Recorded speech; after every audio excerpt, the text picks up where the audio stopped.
যেন হলুদ শাড়ি বিছিয়ে নতুন করে সেজেছে ফসলের মাঠ। সূর্যের কিরণ প্রতিফলিত হবার সঙ্গে সঙ্গেই সরিষা ফুলের সমারোহে হেসে ওঠে চারদিক। যেদিকে চোখ যায় শুধুই হলুদ রঙের বিস্তৃতি। ফুল আশায় নতুন করে যুক্ত হয়েছে মৌমাছির গুঞ্জন, যা পুরো এলাকা জুড়েই মনোমুগ্ধকর পরিবেশ সৃষ্টি করেছে।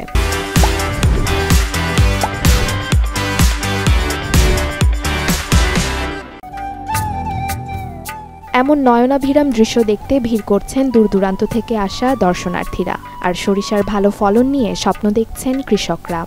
সরিষা ফুল দেখতে তো অনেক সুন্দর, এটা তো ঢাকা সিটিতে নাই, তো এই কারণে এখানে আসছি। পরিবেশটা খুবই সুন্দর, মনোরম পরিবেশ। অন্যবার থেকে অন্য আলাদা তুলনায় ভালো, কিন্তু মোটামুটি অন্যবার যে বাজার গেছে তার থেকে মোটামুটি অনেক বেশি। গালবা বেশি 2 থেকে 2.5 হাজার টাকা, আর শুকানটা বেশি 3 থেকে 7.5 টাকা।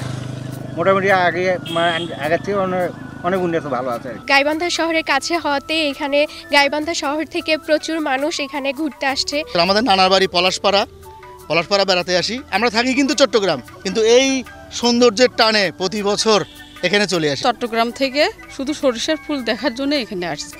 কৃষকদের উদ্বুদ্ধ করার জন্য প্রণোদনার আওতায় সরিষা বীজ ও সার বিতরণ করা হয়েছে বলে জানান এই কৃষি কর্মকর্তা।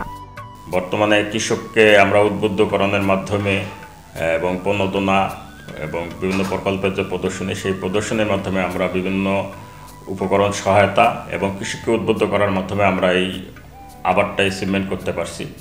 কৃষি সম্প্রসারণ অধিদপ্তরের যে মাঠ পর্যায়ের কর্মকর্তা আছে তারা সার্বক্ষণিক কৃষককে সহায়তা দিচ্ছেন। আশা করতেছি যে আগামীতে এই সরিষা ফলন ভালো হবে।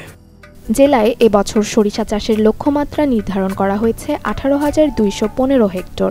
এর মধ্যে অর্জিত হয়েছে 16,554 হেক্টর।